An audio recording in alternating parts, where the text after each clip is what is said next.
اس نبی کا مقام و مرتبہ کیا ہے، اس نبی کی عظمت کیا ہے کہ وہ نبی جب اس دنیا میں تشریف لائے تو پھر کنکریوں نے گواہی دی، وہ نبی جب اس دنیا میں تشریف لائے تو پھر پتیوں نے گواہی دی، درختوں نے جھک کر سجدہ کیا۔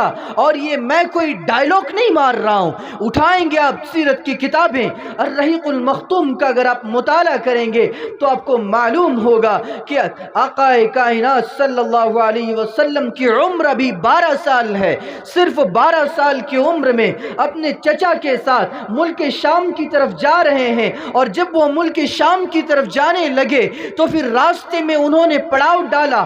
بحیرہ راہب جو کبھی نکلا نہیں کرتا تھا، آج وہ نکل گیا، دیکھتا ہے کہ یہ چھوٹا سا بچہ 12 سال کا بچہ یہ جب چل رہا ہے تو راستے میں موجود کنکریاں سجدہ کر رہی ہیں، یہ جب چل رہا ہے تو راستے کے بازو میں موجود درخت اس کو جھک کر سلام کر رہی ہے۔ بحیرہ نے اس ہجوم کا اور اس قافلے کی دعوت اپنے گھر میں منعقد کر دی اور کہا کہ سب لوگ میری دعوت میں شریک ہونا۔ ابو طالب نے اپنے بھتیجے محمد الرسول اللہ کو اپنے سامان کے پاس رکھا اور خود دعوت کے لیے چلے گئے۔ جب بحیرہ نے دیکھا کہ وہ بچہ تو آیا ہی نہیں ہے، کہا ابو طالب وہ بچہ کہاں ہے؟ میں تو اسی بچے کے لیے تمہاری دعوت کیا ہوں، اس بچے کو بھی ذرا ساتھ میں لیتے آؤ۔ ابو طالب گئے اور بچے کو لے کے آنے لگے۔ وہ بحیرہ پوچھنے لگا کس کا بچہ ہے یہ؟ ابو طالب کہنے لگے میرا بچہ ہے۔ وہ بحیرہ کہنے لگا نہیں یہ تمہارا بچہ نہیں ہو سکتا۔ کہاں کیوں نہیں ہو سکتا؟ کہنے لگے بحیرہ کہ یہ بچہ ایک ایسا بچہ ہے کہ میری توریت کی پیشین گوئیوں کے مطابق، میری توریت کے مطابق اور میری توریت میں جو آیتیں اس بچے کے بارے میں موجود ہیں اس کے مطابق اگر دیکھا جائے تو اس بچے کا باپ اس کے پیدا ہونے سے پہلے مر چکا ہے۔ ابو طالب گھبرا سے گئے، ابو طالب پریشان ہو گئے، یہ کیا ماجرا ہے، اس کو کیسے پتا چلا؟ کہنے لگے بحیرہ کہ اے ابو طالب یہ آگے چل کے ایک ایسا نبی بنے گا، ایک ایسا رسول بنے گا کہ اللہ بھی اس کا نام لے گا تو بڑی تعظیم سے لے گا، اللہ بھی اس کو نام سے نہ پکارے گا، اور اگر اس اللہ کو اس نبی کو پکارنا ہوا تو کبھی یا محمد کہہ کے نہ پکارے گا، جب بھی پکارنا ہوگا وہ ضحیٰ کہہ کے پکار دے گا، جب بھی پکارنا ہوگا نون والقلم وما یسطرون ما انت بنعمت ربک بمجنون اشارے کے ساتھ بات کرے گا، جب بھی پکارنا ہوگا بڑے ہی اشارہ اور کنایے کے ساتھ رب العالمین گفتگو کرے گا۔ یہ ایک ایسا نبی آگے چل کر بنے گا کہ اس کی حکومت پوری دنیا کے اندر ہوگی، اس کی حکومت پوری دنیا کے اندر ہوگی، اس کی بادشاہت ساری دنیا کے اندر ہوگی، اس کے ماننے والے ایسے جانباز سپاہی ہوں گے، اس کے ماننے والے ایسے بہادر اور دلیر ہوں گے کہ دنیا کے کونے کونے تک اسلام کو پھیلائیں گے، اس کے ماننے والے ایسے جانباز ہوں گے اور ایسے ہمت والے ہوں گے، ایسے دلیر والے ہوں گے، ایسے شیر دل سپاہی ہوں گے کہ ان کی حکومت دنیا کے کونے کونے تک ہوگی۔ اور ہوا بھی وہی کہ محمد الرسول اللہ صلی اللہ علیہ وسلم کے ماننے والے اتنے ماننے والے کہ 64 یا 56 ملکوں کو انہوں نے فتح یاب کر لیا، 56 یا 64 ملکوں کو انہوں نے جیت لیا اور وہاں پر اپنی حکمرانی کا سکہ چلا دیا، وہاں پر اپنی بادشاہت کے انہوں نے راز منوائے، وہاں پر اپنی بادشاہت کے سکے چلائے۔ یہ محمد الرسول اللہ صلی اللہ علیہ وسلم کے جانباز سپاہی اور صحابہ کرام رضوان اللہ علیہم اجمعین تھے کہ جن کے بارے میں بحیرہ نے بہت پہلے گواہی دے دی تھی۔ یہ محمد الرسول اللہ صلی اللہ علیہ وسلم کی شخصیت ایسی شخصیت، قرآن کریم کے اندر اللہ رب العالمین نے جو بات بیان فرمائی ہے وہ غور طلب ہے، جس میں اللہ رب العالمین یہ بیان فرما رہا ہے کہ جب جب انسانوں کو ضرورت پڑی نبیوں کی، جب جب انسانوں کو ضرورت پڑی رسولوں کی، جب جب ان کے اندر بگاڑ پیدا ہوا، جب جب ان کے اندر خرابیاں پیدا ہوئیں، ہم نے بہتر سمجھا کہ اس قوم کے اندر نبی بھیج دیا جائے، ہم نے بہتر سمجھا کہ اس قوم کے اندر رسول بھیج دیا جائے۔ اور اللہ نے اسی چیز کو قرآن کریم کے اندر کیسے بیان فرمایا؟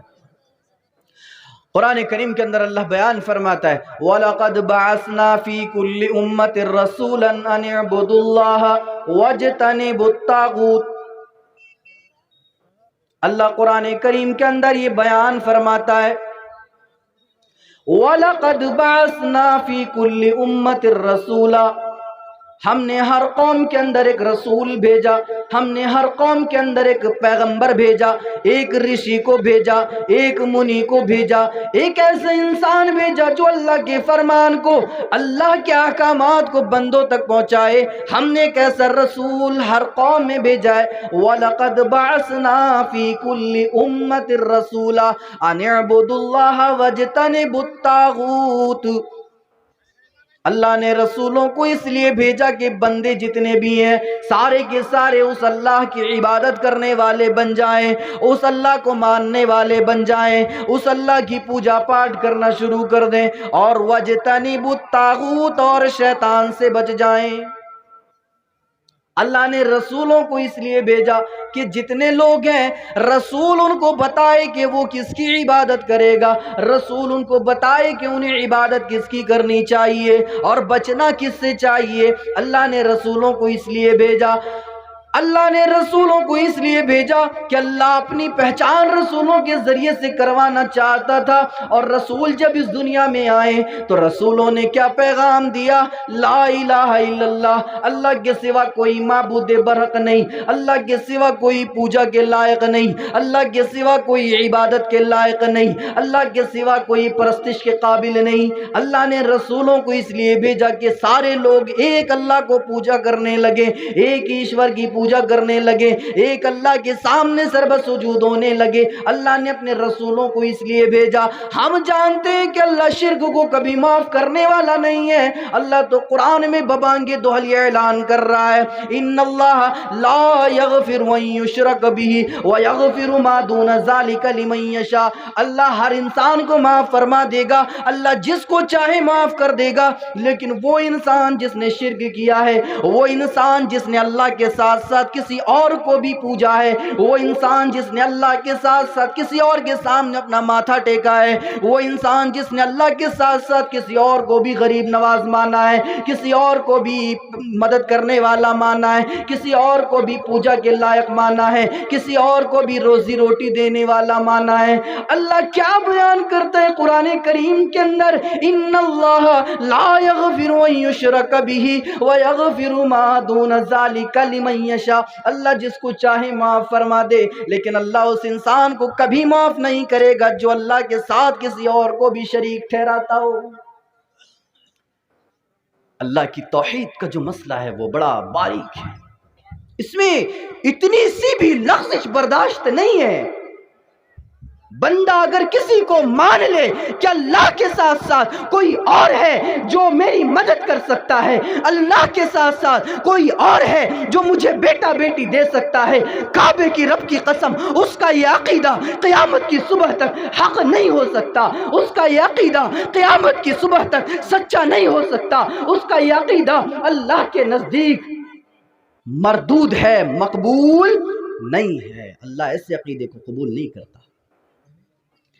بیٹا دینے والی ذات اللہ کی، بیٹی دینے والی ذات اللہ کی، روزی روٹی دینے والی ذات اللہ کی، لیکن افسوس کہ آج ہمارے اس ملک ہندوستان کے اندر بہت سارے لوگ ایسے ہیں جو بیٹا بیٹی مانگنے کے لیے کبھی چلے گئے دلی، کبھی کسی درگاہ میں چلے گئے، کبھی کہیں اور چلے گئے بیٹا بیٹی مانگنے کے لیے۔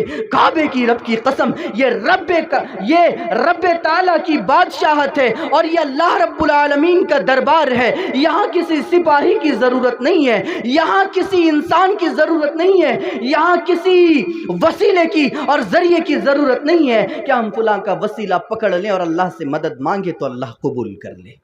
نعوذ باللہ، اللہ تو سمیع بصیر ہے، وہ بندوں کی سننے والا ہے۔ بندہ دعا کرتا ہے اللہ مجھے بیٹا دے، اللہ مجھے بیٹی دے، اللہ مجھے روزی دے، اللہ مجھے روٹی دے، اللہ مجھے یہ دے وہ دے۔ اللہ یقیناً دینے والی ذات ہے۔ اور رب کا معنی کیا ہوا؟ رب کا کیا معنی ہوا؟ ہم رب کس کو کہتے ہیں؟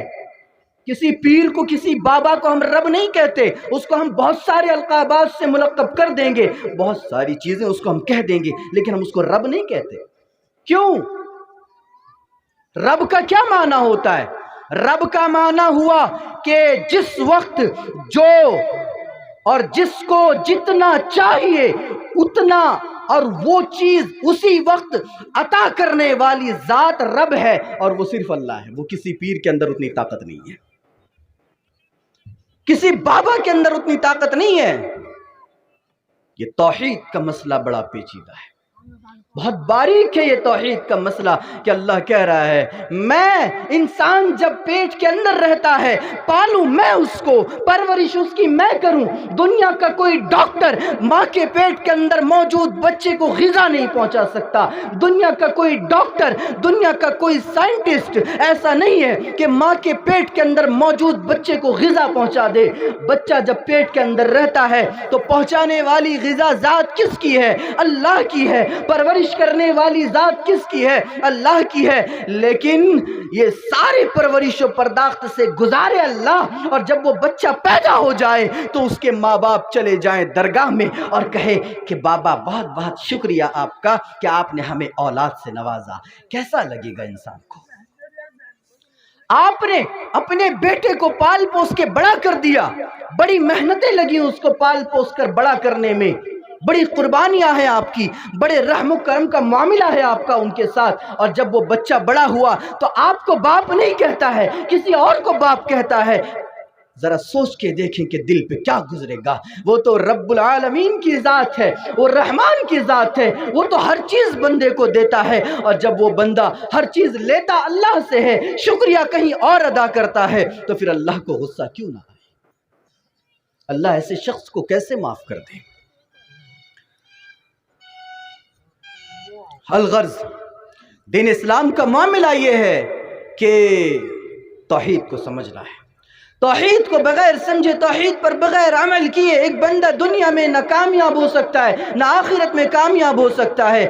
آپ اگر اس توحید کے مسئلے کو اگر دیکھیں گے تو ہمارے مسلمانوں کے اندر بھی بہت زیادہ شرک کی آمیزش ہو گئی ہے۔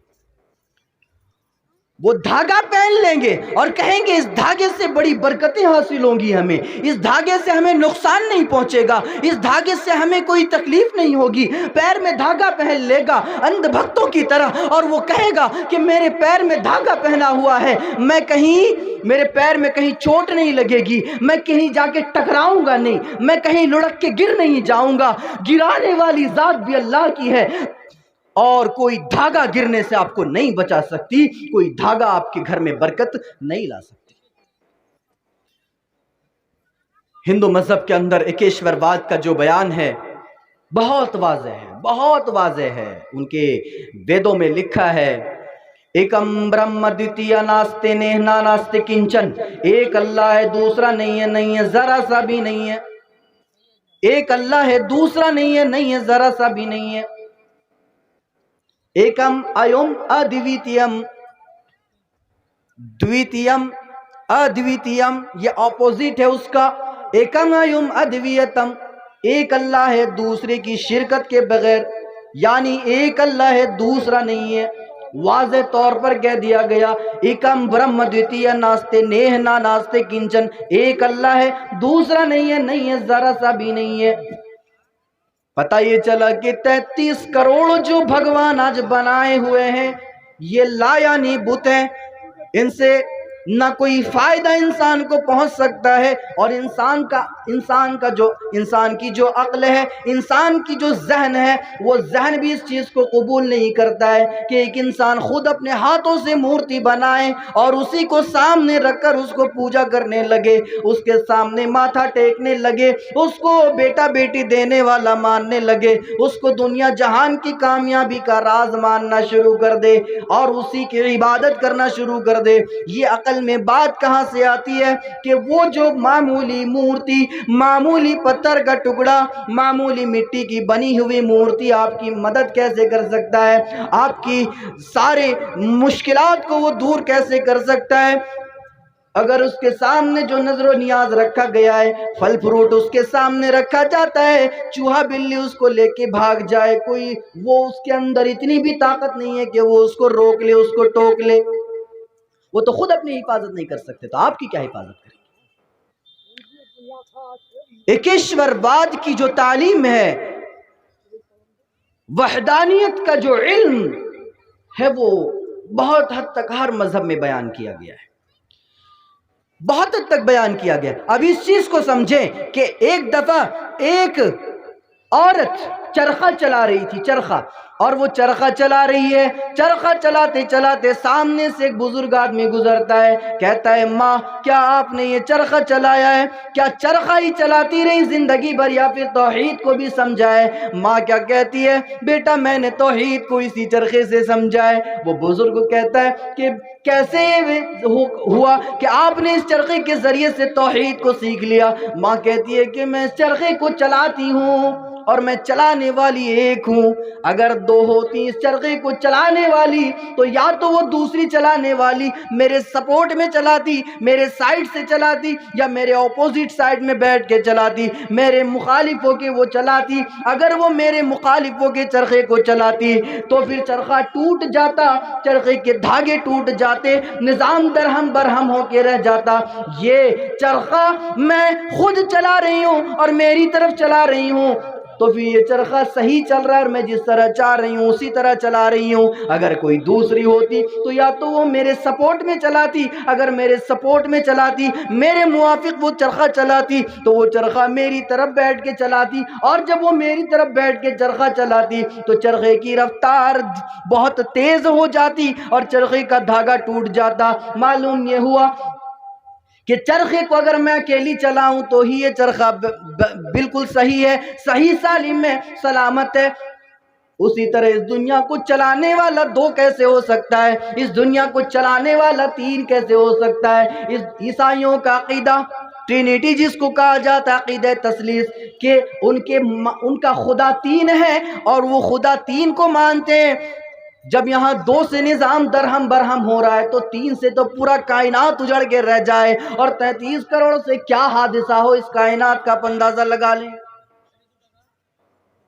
اللہ اس کائنات کو چلا رہا ہے، اگر دوسرا اللہ ہوتا تو پھر اس کے مخالف کام کرتا یا موافق کام کرتا؟ اگر اس کے موافق کام کرتا تو پھر کیا ہوتا کہ اللہ اس علاقے میں بارش نازل کرنا چاہتا ہے اور دوسرا اللہ کہتا ہے کہ میں بھی اسی علاقے میں بارش نازل کرنا چاہوں گا، نتیجہ کیا ہوتا کہ ایک اللہ اس علاقے میں بارش نازل کرتا، دوسرا بھی اسی علاقے میں بارش نازل کرتا، اور آخر میں نتیجہ کیا ہوتا کہ پورا علاقہ ڈوب جاتا، پورا علاقہ تہہ تیغ ہو جاتا، پورا علاقہ نیست و نابود ہو جاتا، لوگ مر جاتے، ڈوب جاتے، سارا کا سارا یہ گاؤں ختم ہو جاتا۔ اور اگر وہیں پر ایک اللہ چاہے کہ میں اس علاقے میں دھوپ دینا چاہوں، دوسرا اللہ چاہے کہ میں بھی دینا چاہوں، نتیجہ کیا ہوتا؟ تالاب سوکھ جاتے، ندیاں سوکھ جاتی، جتنے پانی کے ذرائع سارے کے سارے بند ہو جاتے، کنویں سوکھ جاتے، انسان کو ایک گھونٹ پانی پینے کو نہ ملتا۔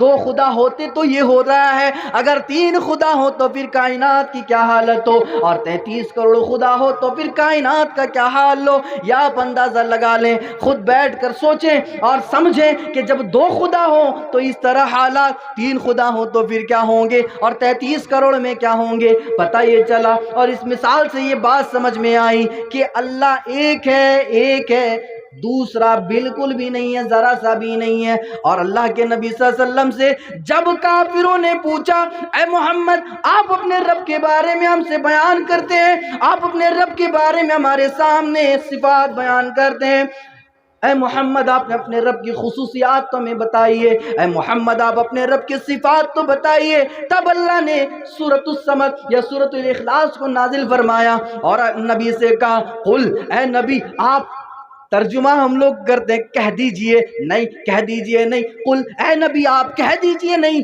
بلکہ قل اے نبی آپ اعلان کر دیجئے، قل هو اللہ احد، وہ اللہ ایک ہے، هو اللہ احد، وہ اللہ ایک ہے، اللہ الصمد وہ بے نیاز ہے۔ اور آگے جو عقیدہ تثلیث کا جو رد اللہ نے قرآن کریم کے اندر بیان کیا، ٹرینیٹی کی جس طرح اللہ نے رد بیان کیا ہے، لم یلد ولم یولد، اس کا کوئی بیٹا ہے نہ وہ کسی کا بیٹا ہے، وہ کسی سے جنا ہے نہ اس سے کوئی جنا ہے۔ یا ہمارے عیسائی بھائی کہتے ہیں کہ عیسیٰ علیہ السلام اللہ کا بیٹا ہے اور اللہ جو عیسیٰ کا باپ ہے، نعوذ باللہ من ذالک، یہاں اسی چیز کی تردید کی گئی ہے۔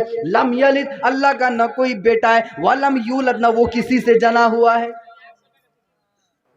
یہ توحید کو اللہ نے قرآن کریم کے اندر بیان کیا۔ توحید کی اہمیت کو اگر قرآن کے ذریعے سے سمجھیں تو قرآن کریم کے اندر اللہ نے ایک چیز بیان فرمایا۔ اللہ نے کیا بیان فرمایا کہ ایک انسان جب مر جاتا ہے اس حال میں کہ وہ کافر ہے، وہ مر گیا اس حال میں کہ وہ لا الہ الا اللہ نہیں جانتا تھا، وہ اللہ کو نہیں مانتا تھا، اس حال میں مرا کہ وہ کافر تھا، تو پھر اللہ قرآن میں بیان فرماتا ہے کہ اگر قیامت کے دن وہ دنیا بھر کا سونا میرے پاس لائے فَلَن يُقْبَلَ مِنْ أَحَدِهِمْ مِلْءُ الْأَرْضِ ذَهَبًا وَلَوِ افْتَدَىٰ بِهِ، اگر وہ اللہ کے راہ میں قیامت کے دن دنیا بھر کا سونا بھی لا کر خرچ کرنا چاہے تو اللہ کیا بیان فرماتا ہے؟ فَلَن يُقْبَلَ، قبول نہیں کیا جائے گا، اس کا سونا اسی کے منہ پہ مار دیا جائے گا، لے رکھ لے، نہیں چاہیے۔ توحید کی اہمیت کہ بندہ توحید پر قائم و دائم رہا، استقامت کے ساتھ اس پر عمل کرتا رہا، تو پھر اللہ کیا بیان فرماتا ہے؟ اگر وہ بہت سارے گناہ بھی لے کر آئے تب بھی میں اس کو معاف کر دوں گا، لیکن اگر وہ شرک لے کر آتا ہے تو میں اس کو معاف نہیں کروں گا۔ یہ توحید کا مسئلہ ہے۔ ایک انڈا، مرغی انڈا دیتی ہے، اس انڈے کے اندر کچھ مادے اور کچھ مایات ہوتے ہیں جس کو اگر ہم ابالیں تو وہ کچھ اور شکل بن جائے، جس کو ہم فرائی کر دیں تو کچھ اور شکل بن جائے، جس کو ہم ایسے ہی توڑ دیں تو کچھ اور شکل بن جائے۔ انڈا ہم سب نے دیکھا ہے، انڈے میں ذرہ برابر بھی سوراخ نہیں ہوتا ہے، ذرہ برابر بھی چھید نہیں ہوتا ہے کہ انڈے کا پانی انڈے سے باہر آ جائے یا انڈے کے باہر سے کوئی چیز اندر چلی جائے۔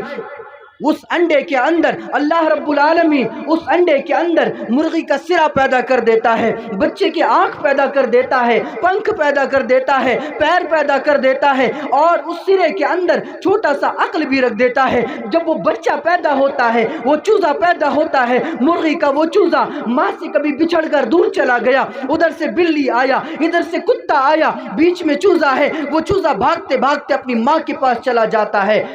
یہ چوزا کو کیسے معلوم ہوا؟ مرغی کا چھوٹا سا بچہ، اس کو پتا کیسے چلا یہ بلہ بھی میرا دشمن، یہ کتا بھی میرا دشمن؟ اس کو پتا کیسے چلا؟ اس کو بتانے والی ذات کس کی ہے؟ اس کو کس نے بتایا کہ وہ بھی تیرے لیے خطرہ ہے، یہ بھی تیرے لیے خطرہ ہے، یہ بھی تیرا دشمن ہے، وہ بھی تیرا دشمن ہے؟ یہ عقل و خرد اس کے ذہن میں ڈالا کس نے؟ یہ عقل و خرد کا خزانہ اس کے اندر ڈالا کس نے؟